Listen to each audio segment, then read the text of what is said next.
Bonjour et bienvenue. Aujourd'hui, on se penche sur les idées de Maurice, un expert reconnu en hôtellerie-restauration, surtout côté F&B. Oui, il a partagé ses 5 clés pour que les clients reviennent. Exactement. Et l'idée, c'est d'aider les patrons d'hôtels, de restaurants à voir ce qui marche vraiment pour fidéliser. Tout à fait. On va parler détails, ambiance, Distraction, l'assiette, bien sûr, et puis la formation. voilà, 5 points essentiels. Alors, commençons par le commencement. L'importance des détails, souvent sous-estimée, non? Ah oui, carrément. Pour Maurice, c'est plus que définition. C'est ce qui démultiplie l'impact. Comment ça? Il ne s'agit pas seulement d'éviter le négatif. Tu vois, le verre est bréché, l'attente trop longue. Ça active tout de suite un ressenti négatif. D'accord, ça on voit bien. Mais lui, il insiste surtout sur les détails positifs, ce qu'on n'attend pas. C'est ça qui crée un vrai pic émotionnel, un souvenir fort. Une bonne surprise en quelque sorte. Exactement. Pense à la différence entre juste c'est propre, ce qui est normal, attendu, et une petite attention personnalisée, une note manuscrite, un truc qui surprend. Oui, je vois. Des références comme le Stanford Court ou même Joël Robuchon, c'était un peu leur marque de fabrique, cette obsession du détail. Hmm, hmm. Mais bon, au-delà du détail visible, il y a aussi l'atmosphère générale. C'est la deuxième clé de Maurice, ça. L'ambiance. Tout à fait. L'ambiance, c'est le décor sensoriel global. Et avec son expertise F&B, Maurice souligne combien ça influence directement comment on perçoit la nourriture, les boissons. Ah oui, Bah oui, une lumière trop agressive ou une musique pas adaptée. Même le meilleur plat peut y perdre. c'est vrai que ça peut gâcher un peu le plaisir. Voilà. Alors qu'une ambiance soignée, le son, la lumière, le confort même des sièges, ça met le client dans de bonnes dispositions. Il est plus détendu, plus réceptif. Et potentiellement, il consomme plus. Potentiellement, oui. Plus à l'aise, plus enclin à se faire plaisir. Logique. Donc, on a les détails, on a posé l'ambiance, mais attention à ce que rien ne vienne tout perturber. Ça nous amène au troisième point, la gestion des distractions. Exactement. La chasse aux distractions, comme tu dis. Pour Maurice, une distraction, c'est tout ce qui sort le client de son moment agréable. Par exemple, Ça peut être le bruit, les conversations trop fortes à côté, la vaisselle qui claque en cuisine ou en salle, le classique. ou alors un service un peu décousu qui crée des moments d'attente, de la confusion, où est mon plat, qui s'occupe de nous, ce genre de choses. Hmm, je vois.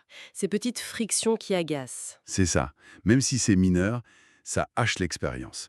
Et ça laisse une impression négative, parfois inconsciente, mais durable. Ce qu'il faut viser, c'est la fluidité. La fluidité, bon mot. Et cette fluidité, elle doit se retrouver aussi dans ce qu'on mange et ce qu'on boit. Quatrième clé, la qualité de l'expérience culinaire. Oui, Mais là encore, Maurice dit que juste bon, ça ne suffit pas toujours. c'est un peu ça. Venant d'un produit FNB, c'est intéressant. Il ne parle pas que de bons produits ou de bonnes techniques, ce qui est la base évidemment, Alors de quoi parle-t-il? de dépasser les attentes. Ça peut être une présentation qui waouh, qui raconte quelque chose, ou un accord mévin un peu inattendu, mais qui tombe juste, bien expliqué. D'accord. Le petit plus. Voilà. Ou même un rapport qualité-prix qui semble exceptionnel. L'idée, c'est d'ajouter une couche d'émerveillement, ou au moins de satisfaction profonde qui va au-delà de juste «j'ai mangé». Même dans un endroit simple en fait. Oui, même là, une petite douche d'originalité, bien placée, ça marque toujours. Et pour que tout ça fonctionne, pour que l'émerveillement soit au rendez-vous, il faut que l'exécution suive. On arrive à la cinquième et dernière clé, la formation du personnel. Ah bah oui, c'est fondamental. L'équipe, c'est elle qui porte tout ça. C'est le visage de l'établissement. Et la formation, ce n'est pas juste savoir servir ou connaître la carte, j'imagine. Non, non, ça va bien plus loin selon Maurice. Une bonne formation, ça doit intégrer la compréhension de l'importance de tout ce qu'on vient de dire.